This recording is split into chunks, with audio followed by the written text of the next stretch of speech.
心臓の神秘、20号区海打つ、魂の器。とっくん、とっくん、とっくん。おや、ガク君、お医者さんごっこですか？今、自分の生存を確認してるんです。この音を聞くと、なんだか落ち着くんですとね。生きている証ですからね。でもガク君、その心臓が一生で何回動くか知っていますか1分間に60回として、1時間で3600回。計算しなくていいですよ。約20号区海です。20号区海、途方もない数字ですね。しかも、一度も休まず、有給休暇も取らず、メンテナンスなしで動き続ける、どんなブラック企業も真っ青の労働環境ですよ。うわ、僕の心臓、けなげすぎる。感謝しなきゃ。今日は、生命維持の要であり、かつて心の正体だと信じられていた臓器、心臓の驚異的なメカニズムについてお話ししましょう。まず、心臓がどうやって動いているか、ご存知ですか？脳が動けって命令してるんですとね。いいえ、そこが心臓のすごいところです。心臓は脳からの指令がなくても勝手に動き続けることができるんです。脳死になっても心臓が動いているのはそういうこと？はい、自動脳といって心臓自体が電気を作る発電所を持っているんです。右心房にある動結節という部分が天然のペースメーカーです。ここが定期的に電気ショックを発生させ、心臓全体の筋肉を収縮させています。自分で自分に電気ショック？ド M なんですか？言い方が悪いですね。自立していると言ってください。切り離されたカエルの心臓がビーカーの中でしばらく動き続ける実験、見たことありませんか？あります。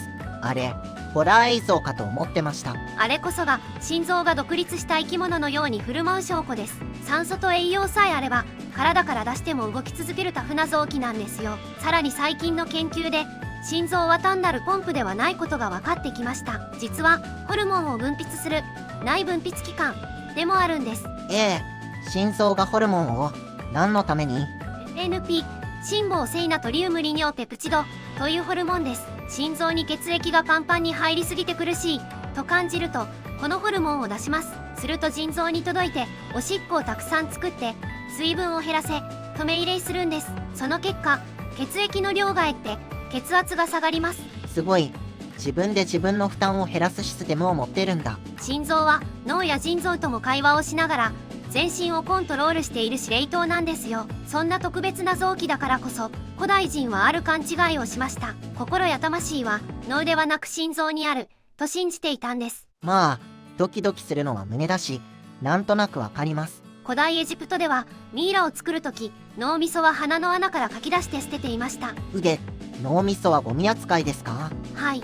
でも心臓だけは大切に体内に残すか丁重に保存しました。死後の世界で神様がその人の罪を計るために心臓を天秤にかけるからです。あの有名なアリストテレスでさえ脳は血液を冷やすためのラジエーターだと言っています。天才哲学者が脳をただの冷却装置だと思ってたのを？感覚の中枢は心臓にあると考えていたんです。実際好きな人に会うと心臓が早金を打ちますし、恐怖を感じるとキュッと縮こまりますよね。感情と直結して反応するのは脳より心臓の方ですから。確かに心が痛いとはいいけど脳が痛いとは言わないもんな。でも実際は脳が指令を出して心拍数を変えているんですとね。その通りです。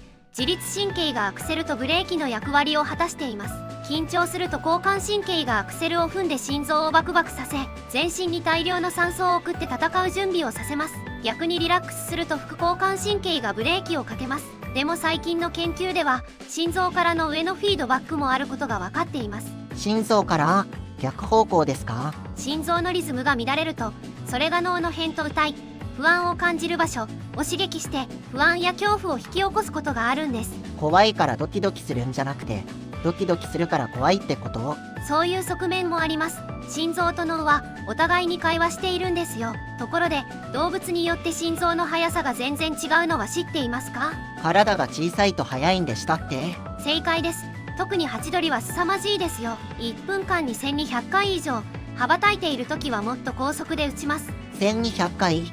エンジンなら焼き付いてますよ。だから彼らは常にエネルギー不足の危機に瀕しています。夜になって蜜が吸えなくなると餓死してしまうほど代謝が激しいんです。じゃあどうやって寝るんですか？夜の間だけトーパー不活発状態と呼ばれる一種の冬眠状態になります。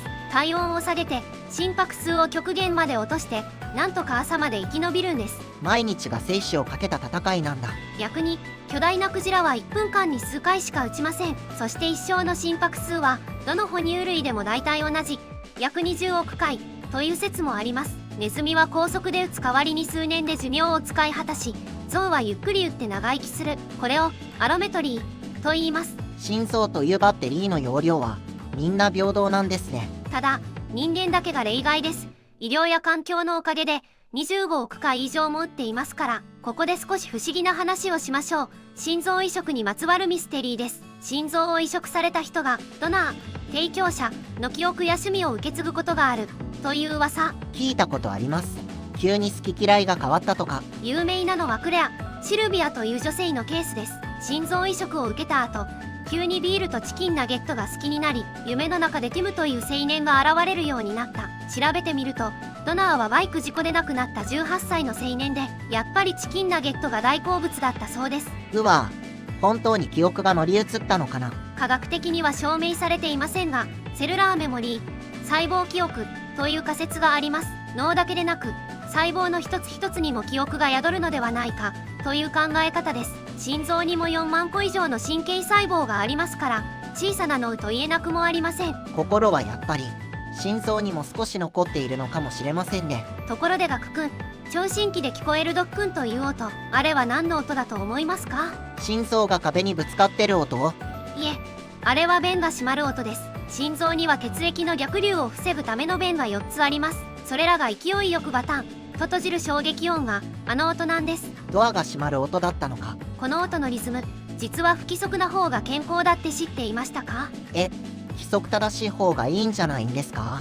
メトロノームみたいに。それが違うんです。健康な心臓は状況に合わせて柔軟に変化するため、一拍ごとの感覚に微妙な揺らぎがあります。逆に死が近い人や重量の人の心拍は機械のように一定になることが多いんです。整いすぎてるのはやばいんですか？はい、心拍変動 HRV が低い状態は自律神経が硬直している証拠です。環境の変化に対応できない状態なんですね。僕の心臓がたまに変なリズムになるのも柔軟性があるってことか。よかった。まあ不整脈の場合は別ですので、極端に乱れるなら病院へ行ってくださいね。最新科学では心臓の鼓動がない人間も登場しつつあります。死んでるってことですか？人工心臓の技術です。最新の人工心臓にはドックンという拍動がなく、モーターで滑らかに血液を流し続けるタイプのものがあります。これを使うと脈拍がなくなるんです。生きてるのに脈がない。